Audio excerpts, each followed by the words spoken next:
الحمد للہ رب العالمین والصلاة والسلام علی سید الانبیاء والمرسلین سیدنا محمد وعلی آلہ واصحابہ اجمعین، اما بعد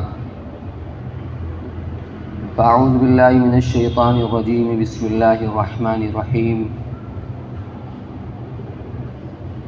وَأَنَّ هَذَا صِرَاطِي مُسْتَقِيمًا فَاتَّبِعُوهُ وَلَا تَتَّبِعُوا السُّبُلَ فَتَفَرَّقَ بِكُمْ عَنْ سَبِيلِهِ، صدق اللہ العلی العظیم۔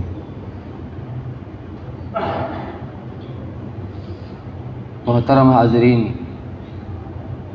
بزرگوں اور بھائیوں، اللہ تبارک و تعالی نے اپنے آخری پیغمبر حضرت محمد صلی اللہ علیہ وسلم کو پورے عالم کے لیے اور قیامت تک کے لیے نبی بنا کر بھیجا، اور ایسے علاقے میں مبعوث فرمایا کہ وہاں کے لوگ اس مزاج کے تھے کہ اگر نہیں مانا تو مخالفت کی انتہا کر دی، اور اگر بات سمجھ میں آ گئی اور مان لیا تو پھر ماننے کا حق بھی ادا کر دیا۔ اسی لیے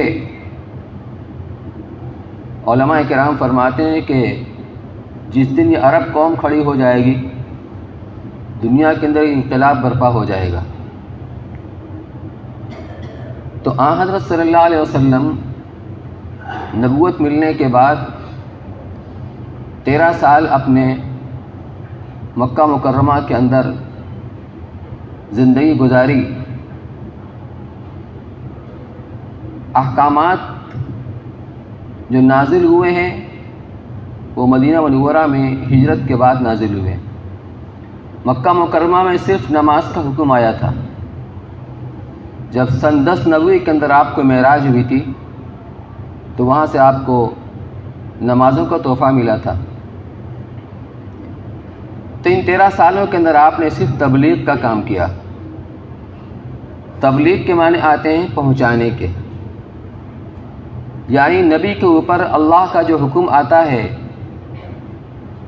تو اس اللہ کے حکم کو، اللہ کے پیغام کو اللہ کے بندوں تک پہنچا دینا،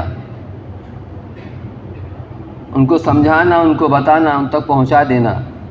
یہ تبلیغ کس چیز کی تھی؟ یہ کلمہ کی تبلیغ تھی، یہ توحید کا پیغام تھا۔ تو آپ نے پورے مکہ کی زندگی میں یہ پیغام کس کو پہنچایا؟ غیر ایمان والوں کو، جو ابھی ایمان نہیں لائے تھے، ان کو ایمان کی دعوت دی۔ دعوت ان لوگوں کو دی جاتی ہے جو گھر کے باہر ہوتے ہیں کہ ہمارے یہاں آپ کی دعوت ہے۔ ہم لوگ دعوت کھانے کو سمجھتے ہیں، وہ دعوت نہیں۔ دعوت کے معنی آتے ہیں بلانا، تبلیغ کے معنی آتے ہیں پہنچانا۔ تو جو آدمی گھر کے باہر ہوتا ہے اس کو گھر کے اندر بلایا جاتا ہے۔ مؤذن اذان دیتا ہے، حی علی الصلاۃ، حی علی الفلاح، آؤ کامیابی کی طرف، اور نماز کی طرف۔ کس کو بلاتا ہے؟ مائک ہی کیوں کہتا ہے؟ اس لیے کہ باہر والوں کے اندر بلا رہا ہے کہ اب نماز کا وقت ہے، اب آ جاؤ۔ اور جب اذان ہو جاتی ہے تو ہم کون سی دعا پڑھتے ہیں؟ اللہم رب ھذہ الدعوۃ التامہ۔ یہ مکمل دعوت ہے، جو مؤذن پکار رہا ہے یہ مکمل دعوت ہے۔ کس کے لیے؟ باہر والوں کے لیے۔ لیکن جب مسجد کے اندر آ گئے تو اب جب مکبر تکبیر کہتا ہے مؤذن، تو یہ تکبیر اور اقامت اندر والوں کے لیے کہ اب چلو جماعت کھڑی ہو گئی، اب کھڑے ہو جاؤ۔ تو باہر والوں کے لیے دعوت ہے۔ جب وہ آپ کے دعوت پر آپ کے گھر آ گئے، اب ان کو دعوت نہیں ہے، اب ان کا اکرام ہے، ان کی ضیافت۔ تو مکہ مکرمہ میں کوئی حکم نازل نہیں ہوا تھا سوائے نماز کے، اس لیے تبلیغ کا کام ہو رہا تھا، دعوت کا کام ہو رہا تھا۔ اب خود مسلمان بھی یہ کام کر رہے تھے، وہ خود سمجھتے تھے کہ ہم سب کی ذمہ داری۔ لیکن مدینہ منورہ میں ہجرت کے بعد پھر احکامات کا سلسلہ شروع ہوا، تو اب وہ لوگ گھر کے آدمی تھے، مسلمان تھے۔ ایسا نہیں کہ آپ نے مدینہ جانے کے بعد تبلیغ کا کام نہیں کیا، دعوت کا کام نہیں کیا، لیکن وہاں اکثریت مسلمانوں کی تھی۔ آپ نے بادشاہوں کے نام دعوتی خطوط بھی آپ نے ارسال فرمائے، ان کو بھی دعوتی خطوط کے ذریعے سے۔ لیکن مدینہ منورہ کے اندر جو ایک مسلمانوں کا معاشرہ تھا، اس لیے جو آپ کی 4 ذمہ داری تھی، هو الذی بعث فی الامیین رسولا منہم یتلو علیہم آیاتہ، کہ وہی اللہ ہے جس نے ان پڑھوں کے اندر انہی میں کا رسول مبعوث فرمایا جو ان کو قرآن کی تلاوت کرتا تھا، یعنی ان کو تبلیغ کرتا تھا، دعوت دیتا تھا۔ یتلو علیہم آیاتی ویزکیہم، ان کا تزکیہ کرتا تھا، ویعلمہم الکتاب والحکمہ، اور ان کو کتاب اور حکمت کی باتیں سکھاتے ہیں۔ تب یہاں مرحلہ تھا تعلیم کا، تو مختلف نشستوں کے اندر، کبھی سفر میں، کبھی حضر میں، نماز کے بعد مختلف مواقع کے اوپر آپ نے جو ارشادات فرمائے، جس کو ہم حدیث کہتے ہیں، احادیث کا مجموعہ، تو آپ نے اپنی امت کے لیے آپ نے تعلیم کا انتظام کیا، اس ذمہ داری کو ادا کیا۔ فرمایا انما بعثت معلما، میں تو معلم بنا کر بھیجا گیا ہوں، اور ساتھ ساتھ تزکیہ بھی۔ تو تعلیم ایک تھی کتاب اللہ کی، اور حکمت کی تعلیم جو احادیث کا مجموعہ ہے، خلاصہ یہ سمجھ لیجیے۔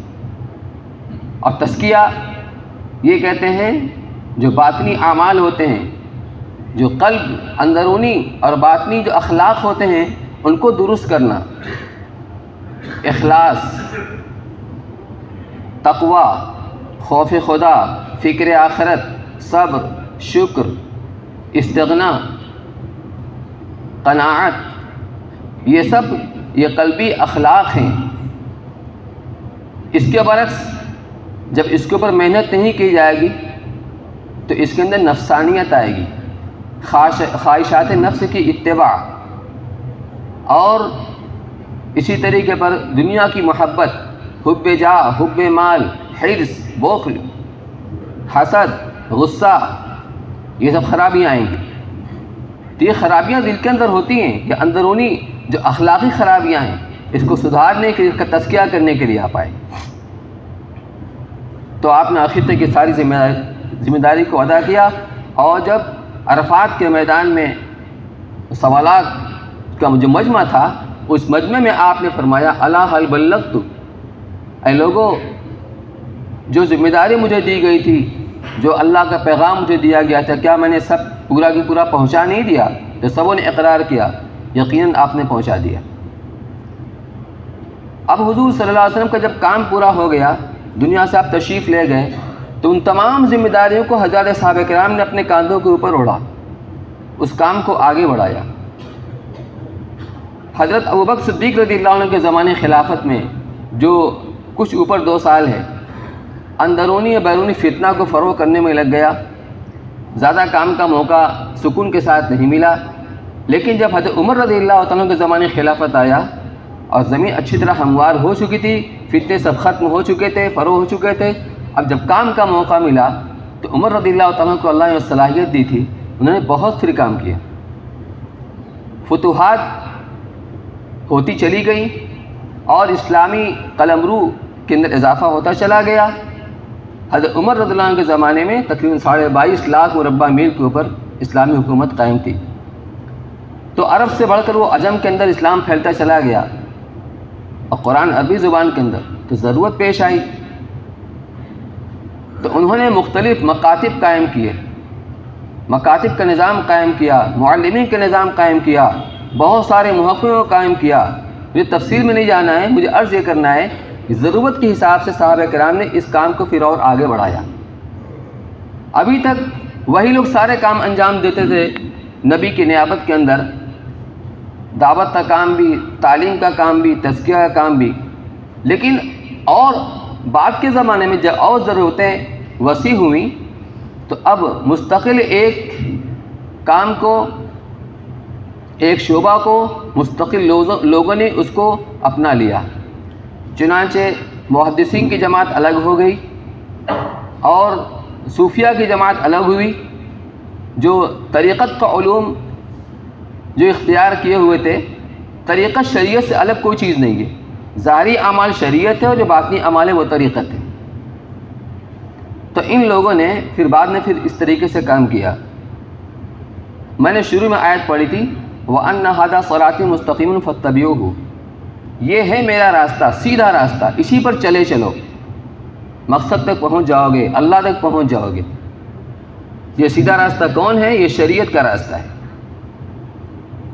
کھلا ہوا راستہ ہے، سیدھا راستہ ہے، چلو گے تو پہنچو گے۔ تو اس کے لیے دو چیز کی ضرورت پڑتی ہے، ایک علم کی اور ایک اخلاق کی۔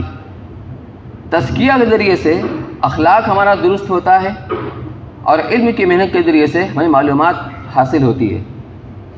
دو چیزیں اگر جمع ہوں گی تو مقصد حاصل ہوگا۔ مثال کے طور پر ٹرین چلتی ہے ٹریک کے اوپر، لوہے کی لائن ہوتی ہے، ٹریک ہوتی ہے، اس پر چلتی ہے، اور اس کے اندر میں اسٹیم کی طاقت ہوتی ہے یا بجلی کی کرنٹ کی طاقت ہوتی ہے۔ جب یہ دونوں طاقت اکٹھا ہوتی ہے تو وہ انجن ہزاروں کنٹل سامان اور بوجھ اور ہزار انسان کو منزل مقصود تک پہنچا دیتا ہے۔ یہ راستہ کھلا ہوا ہے، راستہ بنا ہوا ہے، لیکن انجن کے اندر اسٹیم نہ ہو یا بجلی کا انجن ہے اس کے اندر پاور نہ ہو، جیسا بھی انجن ہے اس کے اندر ایندھن نہ ہو تو وہ چل نہیں سکے گا، کہ وہ چلتا ہے اس طاقت سے، راستہ کھلا ہوا ہے۔ اور اگر اندر میں ایندھن موجود ہو لیکن باہر ٹریک نہ ہو تو زمین میں دھسے گا، چلنے کا تو اگر سوال ہی پیدا نہیں ہوتا۔ تو منزل مقصود تک پہنچنے کے دونوں چیز کی ضرورت پڑتی ہے، دونوں چیز کی ضرورت پڑتی ہے۔ اسی طرح انسان ہے، یہ سیدھے راستے پر چل کر منزل مقصود تک کب پہنچے گا؟ ایک تو جب علم کے ذریعے سے اس کو معلومات حاصل ہو، شریعت کا علم ہو، نماز کیسے پڑھی جاتی ہے، اس کے اندر فرائض واجبات کیا ہیں، حج کیسے کیا جاتا ہے، اس میں کیا کیا چیزیں ضروری ہوتی ہیں، کس سے بچنا ضروری ہوتا ہے۔ تو اگر آدمی کو علم نہیں ہوگا تو عمل کیا کرے گا؟ ایک تو علم کا ہونا ضروری ہے اور دوسرے اندر میں اخلاقی طاقت کا ہونا بھی ضروری ہے۔ تو تزکیہ کے ذریعے سے اس اخلاق کو سدھارا جاتا ہے۔ اخلاق ہی عمل کو وجود دیتا ہے۔ مثال کے طور پر اگر آم کا درخت ہے تو اس سے آم وجود کے اندر آئے گا، انار کا درخت ہے تو انار وجود کے اندر آئے گا۔ آدمی کے اندر میں اگر شجاعت کا اخلاق موجود ہے، شجاعت کی صفت موجود ہے تو وہ بہادری کا مظاہرہ کرے گا۔ اندر میں بزدلی ہے تو وہ پیچھے بھاگے گا۔ اگر آدمی کے اندر سخاوت کا مادہ ہے تو وہ مادہ، وہ اخلاق اس کو سخاوت کے عمل کے اوپر مجبور کرے گا۔ اور اندر کے اندر اگر بخل ہے تو پھر آدمی کے اعمال سے بخل ظاہر ہوگا۔ جو اندر ہوتا ہے وہی عمل کو حرکت دیتا ہے، وہی اس کو مہمیز کرتا ہے۔ تو آدمی کے اندر عمل کی کرنے کی طاقت بھی ہو اور اس کو معلومات بھی ہو تو اس علم کی روشنی کے اندر اپنے اندر کی طاقت سے، ایمان کی طاقت اور قوت سے منزل مقصود تک پہنچنے کی کوشش کرے گا۔ جب دل میں عشق محمدی اور عشق خداوندی کی آگ لگی ہوئی ہوتی ہے اور آدمی ریاضت مجاہدات کے ذریعے سے اپنے اخلاق کو درست کرتا ہے تو جب راستہ اس کو معلوم ہوتا ہے تو تیزی کے ساتھ دوڑتا ہے۔ اور اگر وہ بات نہیں ہے تو معلومات کسی کام کی نہیں ہے، آدمی علم کے باوجود عمل نہیں کرے گا کیونکہ اس کے اندر اخلاقی طاقت نہیں ہے، اس کا تزکیہ نہیں ہوا ہے۔ دونوں ضروری ہے۔ تو مستقل ان شعبوں کو ایک جماعت نے اختیار کیا۔ کسی کے اوپر تصوف کا غلبہ ہے، کسی کے اوپر علم کا غلبہ ہے، کسی کے اوپر کوئی غلبہ ہے، لیکن ہر ایک دوسرے کے معاون بن کے چل رہے تھے۔ بعد کے زمانے میں علم والے، تصوف والے اگر ایک دوسرے کے مقابل ہو گئے تو اس میں کہیں نہ کہیں اس کے اندر گڑبڑ ہے۔ چنانچہ ہمارے اکابرین کے اندر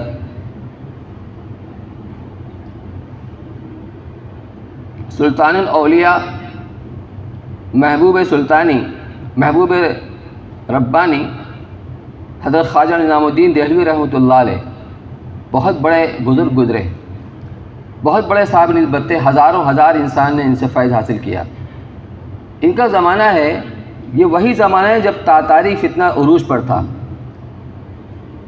سن 8ویں ہجری کے شروع میں، 700 کے بعد، یہ ان کا زمانہ ہے۔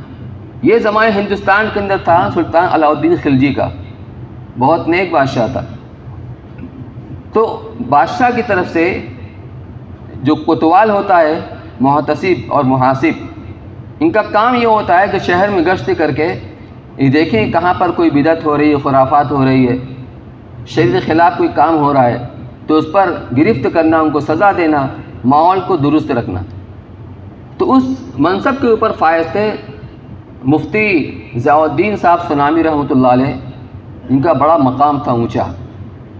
خواجہ صاحب کے اوپر اگرچہ وہ بھی عالم تھے، تصوف کا رنگ غالب تھا، اور حضرت مفتی صاحب کے اوپر چونکہ وہ کوتوال تھے، وہ مفتی تھے، ان کے اوپر علم کا رنگ غالب تھا، ظاہری شریعت کے علم کا۔ تو خواجہ صاحب رحمۃ اللہ علیہ ایک مرتبہ بستی سے باہر ایک خیمے کے اندر اپنے لوگوں کے ساتھ وہاں پر موجود تھے، اور محفل سما ہو رہی تھی۔ سما کا مطلب ہوتا ہے کہ جیسے تصوف کی لائن میں کبھی قبض ہو جاتا ہے، یہ عوامی چیز نہیں، بس یوں سمجھ لیجئے کہ آدمی جب عبادت کرتا ہے، خاص طور سے نفلی عبادت اور تہجد کی نماز پڑھتا ہے، تو کبھی بہت ذوق و شوق سے پڑھتا ہے، بس جی چاہتا ہے روتے رہیں، اللہ کے سامنے مانگتے رہیں، نماز پڑھتے چلے جائیں، ایک کیفیت اس کے اوپر طاری ہوتی ہے، یہ بس تو ہوتا ہے۔ اور کبھی ایسا ہوتا ہے کہ عمل کرتے چلے جاؤ، کچھ دھیان نہیں لگتا، بس جبراً قہر آدمی کر رہا ہے، یہ قبض کی کیفیت ہوتی ہے۔ تو اس قبض کے علاج کے لیے کبھی کبھی وہ محفل سما کے اندر ایسے اشعار سنتے تھے، نعتیہ اشعار اور اللہ کی محبت کے اشعار، جس سے اللہ کی محبت ان کے اندر جوش مارنے لگتی تھی، اس کا علاج ہو جایا کرتا تھا۔